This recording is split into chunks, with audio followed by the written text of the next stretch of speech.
Hi friends, welcome to free jobs info Telugu.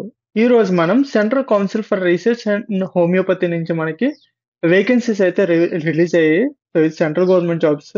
So వీటికి సంబంధించి dates, పోస్టులు ఎన్ని ఉన్నాయి, ఏజ్ ఎలిజిబిలిటీ ఎంత, క్వాలిఫికేషన్ ఎంత, సెంటర్స్ ఎక్కడెక్కడ ఉంటున్నాయి, సిలబస్ ఏంటన్నది పూర్తి వీడియోలో నేను ఎక్స్ప్లెయిన్ చేశాను. సో ఎక్కడ స్కిప్ చేయకుండా ఎండ్ వరకు చూడండి. అండ్ ఇంకా వీడియోలోకి వెళ్తే ఇక్కడ మనకి central council for research in homeopathy నుంచి మనకి వేకెన్సీస్ అడ్వర్టైజ్మెంట్ నెంబర్ అయితే రిలీజ్ అయింది 179/2025-26.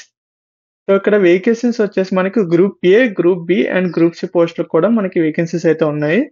సో ఈ online application and fee payment ఎప్పటి నుంచి స్టార్ట్ అవుతుందంటే 5th November 2025 నుంచి మార్నింగ్ 10 o'clock నుంచి స్టార్ట్ అవుతుంది.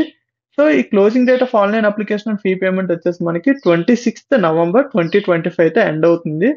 సో 18 అవర్స్కి ఇది ఎండ్ అయిపోతుంది. ఇక్కడ మనం గ్రూప్ ఏ పోస్టులోకి వెళ్తే ఇక్కడ మనకి research officer homeopathy group A level కింద మనకి ఇది మ్యాక్స్ 1,77,500 వరకు శాలరీ అనేది ఉంటుంది. సో టోటల్గా 12 పోస్టులు అయితే రిలీజ్ అవుతున్నాయి. మాక్సిమం ఏజ్ లిమిట్ వచ్చేసి 40 years దాటకుండా ఉండాలి. అండ్ 5 years ఏజ్ రిలాక్సేషన్ కూడా ఉంది. అండ్ ఇక్కడ ఎసెన్షియల్ క్వాలిఫికేషన్స్ వచ్చేసి ఎండి ఇన్ హోమియోపతి చేసి ఉండాలి. ఇంకా సెకండ్ దానికి వెళ్తే రీసెర్చ్ ఆఫీసర్, ఇక్కడ ఇది కూడా గ్రూప్ ఏ లెవెలే. సో 1,77,500 వరకు మనకి శాలరీ అనేది ఉండొచ్చు. సో ఇక్కడ నాట్ ఎక్సీడింగ్ 40 years, అంటే 40 years ఏజ్ అన్న దాటకుండా ఉండాలి. అండ్ క్వాలిఫికేషన్ వచ్చేసి మనకి masters degree in science and zoology లేదా M.Pharma from a recognised university అయి ఉండాలి. And 3 years research or teaching experience అయితే ఉండాలి. ఇక్కడ రీసెర్చ్ ఆఫీసర్ ఇది కూడా గ్రూప్ ఏ లెవెలే. సో శాలరీ కూడా సేమ్ ఉంటుంది. సో ఇది కూడా ఏజ్ కూడా సేమ్ ఉంది, 40 years దాటకూడదు. ఎసెన్షియల్ క్వాలిఫికేషన్ వచ్చేసి ఎండి ఫ్రమ్ ఎంసీఏ రికగ్నైజ్డ్ యూనివర్సిటీ నుంచి ఇన్స్టిట్యూట్ నుంచి అయి ఉండాలి. అండ్ గ్రూప్ బి పోస్ట్లోకి వెళ్తే ఇది పే లెవెల్ 6 ఉంటుంది మనకి. అంటే లైక్ 1,12,400 వరకు శాలరీ అనేది ఉంటుంది. సో 20 years అండ్ బిలో ఉన్న 25 years అండ్ బిలో ఉన్న వాళ్ళు మాత్రమే దీనికి అప్లై చేయాలి. సో క్వాలిఫికేషన్ వచ్చేసి graduation library science from recognised university లేదా 1 year experience in library recognised university.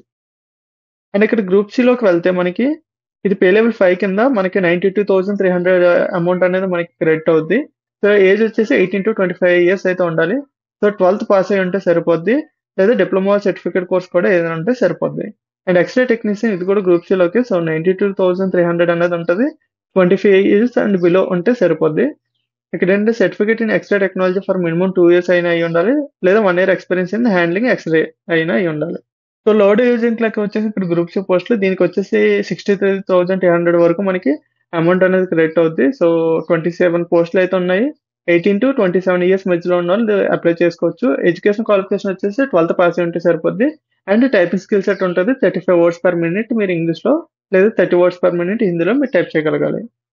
So driver పోస్టులు కూడా ఉన్నాయి ఇక్కడ మనకి. అది గ్రూప్ సిఏ 63,200 అన్నది మనకి స్టార్టింగ్ పే ఉంటుంది. సో 25 years అండ్ బిలో ఉన్న వాళ్ళు దీనికి అప్లై చేసుకోవచ్చు. మెడికల్ స్కూల్ ఎగ్జామినేషన్ పాస్ ఉండాలి. And like middle level examination అన్నది పాస్ అయి ఉండాలి. డ్రైవింగ్ లైసెన్స్ ఉండాలి. లైట్ అండ్ హెవీ వెహికల్స్కి ఎక్స్పీరియన్స్ ఉండాలి 2 years అన్న డ్రైవింగ్లో. ఇక్కడ మనం సెలక్షన్ ప్రొసీజర్లోకి మాట్లాడుకుంటే గ్రూప్ ఏ పోస్ట్కి సిబిటీ ఉంటుంది, ఫాలో బై ఇంటర్వ్యూ ఉంటుంది. అంటే సిబిటీ టెస్ట్ ఉంటుంది, అది క్వాలిఫై అయితే మీకు ఇంటర్వ్యూ ఉంటుంది. ఇంటర్వ్యూ తర్వాత మీకు అలాట్ చేస్తారు మీకు పోస్ట్ ఉంది. సో ఈ టోటల్ 150 మార్క్స్కి అయితే ఉంటుంది. ఇంటర్వ్యూ వచ్చేసి మనకి 30 మార్క్స్కి అయితే ఉంటుంది. And group B and group C వాళ్ళకి టీవీటీ టెస్ట్ అనేది ఉంటుంది 100 మార్క్స్కి. సో దాన్ని బట్టి మెరిట్ అనేది తీస్తారు. మనకి ఇక్కడ టెస్ట్కి వచ్చేసి క్యారీ 1 mark అనమాట. Each question carries 1 mark and negative marking కూడా ఉంటుంది. 0.25 నెగిటివ్ మార్కింగ్ ఉంటుంది. అంటే ఎవ్రీ రాంగ్ ఆన్సర్కి 0.25 మార్క్స్ కట్ అవుతాయి. ఇక్కడ మీకు టోటల్గా సిలబస్ అనేది ఇచ్చారు. మీకు ఈ పీడిఎఫ్ నేను పిన్నెడ్ కామెంట్స్లో లేదా డిస్క్రిప్షన్లో మీకు పెడతాను. సో అక్కడి నుంచి మీరు చూడండి.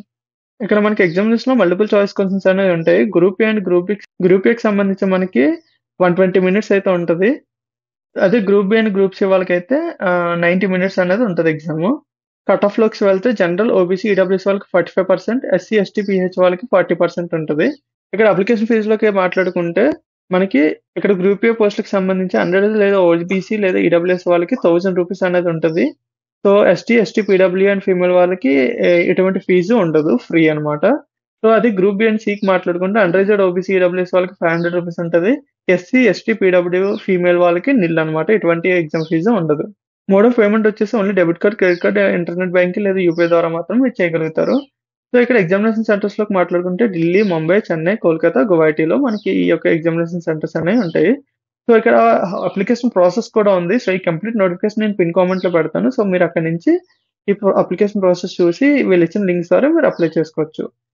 ఈ వీడియోలో అన్నీ కవర్ చేశాననుకుంటున్నాను. ఇక్కడి వరకు చూసినందుకు థాంక్ యూ ఫ్రెండ్స్. మరిన్ని అప్డేట్స్ కోసం ఫ్రీ జాబ్స్ ఇన్ఫో తెలుగుని సబ్స్క్రైబ్ చేసుకోండి. Thank you friends. By by.